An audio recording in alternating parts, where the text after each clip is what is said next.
இன்றைக்கி நம்ம காலிஃப்ளவர் பக்கோடா செய்யலாம் வாங்க.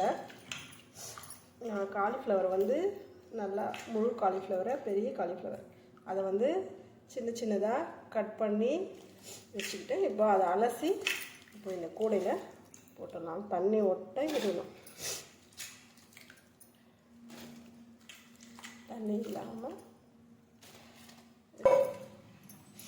காலிஃப்ளவர் செய்யறதுக்கு நம்மளே வந்து ரெடிமேடாக பவுட்ரு இல்லாமல் நம்மளே கடல மாவு கலந்து அதுக்கு என்னென்ன தேவையோ அதுக்கெல்லாம் நம்மளே ரெடி பண்ணிக்கலாம். மசாலாலாம் நம்ம கடையில் வாங்காமல் நம்ம வீட்லேயே ஃப்ரெஷ்ஷாக ரெடி பண்ணிக்கலாம். அதுக்கு வந்து அந்த காலிஃப்ளவருக்கு ஏற்ற மாதிரி கடல மாவு வந்து ஒரு 50 கிராம் கடல மாவு எடுத்துக்கேன். கார்ன் மாவு வந்து ஒரு 2-3 குட்டி டேபிள் ஸ்பூனில் ஒரு 2 டேபிள் ஸ்பூன் எடுத்துக்கலாம்.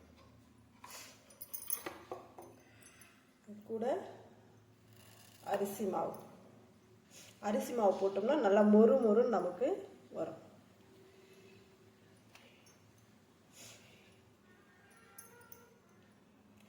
ஒரு 3 டேபிள் ஸ்பூன் அரிசி மாவு. நான் வந்து ஆச்சி கரம் மசாலா வந்து 1 டீஸ்பூன் சேர்த்துக்க போகிறேன்.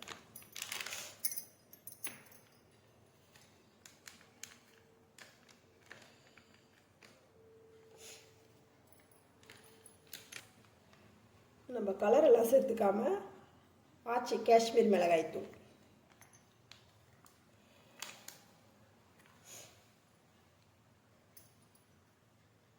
அதையும் வந்து ஒரு 1.5 டேபிள் ஸ்பூன் தேவையான அளவு நம்ம உப்பு சேர்த்துக்கலாம்.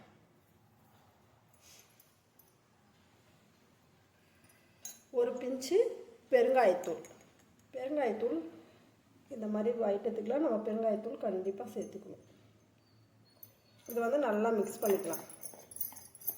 கலர் வேணும்னா நம்ம கலர் சேர்த்துக்கலாம், கலர் வேணாம் அப்படின்ற பட்சத்தில் நம்ம இது போட்டோம் இல்லையா காஷ்மீர் மிளகாய்த்தூள், அதோடவே நம்ம விட்டுடலாம்.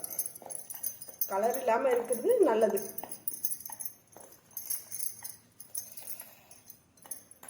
இது வந்து நம்ம டப்பாவில் சேர்த்து வச்சுக்கலாம். நம்ம இன்ஸ்டண்ட்டாக உடனே நம்ம செய்யலாம் அப்படின்றத பட்சத்தில் நம்ம இந்த மாதிரி கலந்து ஒரு டப்பாவில் வச்சுக்கிட்டோம்னா ஃப்ரிட்ஜில் வச்சுட்டு நம்ம 1 மாதம் 2 மாதத்துக்கு கூட அப்படியே வச்சு இதை யூஸ் பண்ணிக்கலாம்.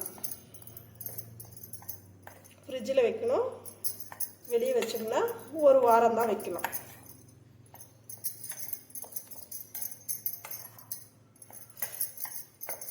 பவுடரை நம்ம நல்லா கலந்துக்கணும்.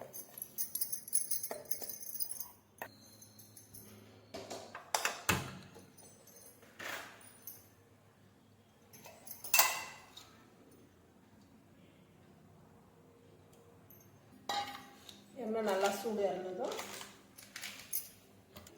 இதில் போட்டு வச்சோம் இல்லையா, இப்போ வந்து இந்த பாத்திரத்தை தேவையான அளவு எடுத்து இந்த மாதிரி நம்ம கொஞ்சம் கொஞ்சமாக நான் வந்து கலந்துக்க போகிறேன். நம்ம காலிஃப்ளவரை சுத்தமாக க்ளீன் பண்ணிக்கணும். அதில் குட்டி குட்டி பூச்சி இருக்கும்.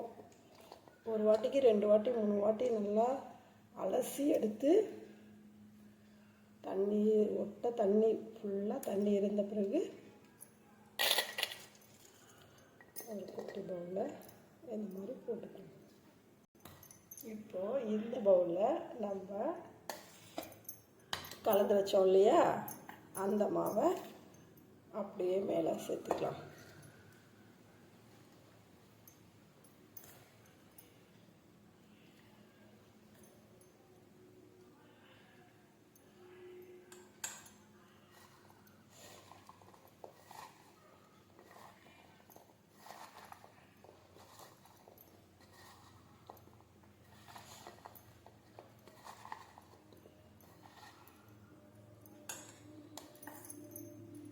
நமக்கு எவ்வளோ தேவையோ அதுக்கேற்ற மாதிரி போட்டுக்கலாம்.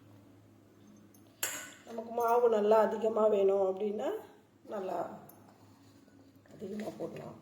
இல்லை எனக்கு மொறு மொறுன்னு வேணும்னா அதுக்கேற்ற மாதிரி போட்டுக்கலாம். கொஞ்சமாக அதில் வந்து கொஞ்சமாக தண்ணி சேர்த்துக்கலாம்.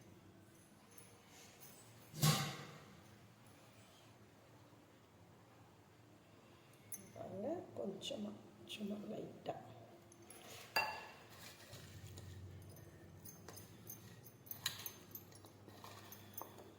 நம்ம ஒன்று ஒன்று எண்ணெயில் போடுவோம். எண்ணெய் நல்லா சூடு இருந்துச்சு.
நல்லா பொரிஞ்சு வந்துடுச்சு. அதை எடுத்து ஒரு பவுலில் போட்டு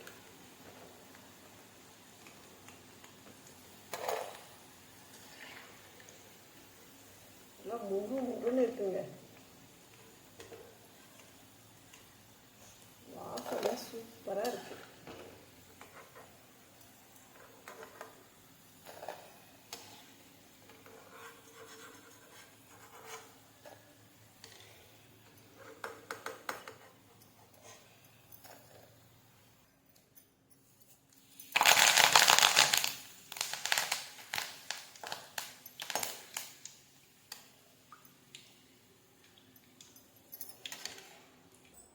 நமக்கு சூப்பரான காலிஃப்ளவர் பக்கோடா ரெடி ஆயிடுச்சு.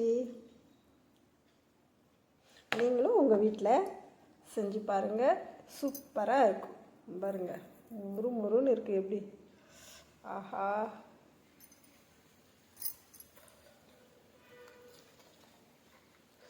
சூப்பராக இருக்குங்க.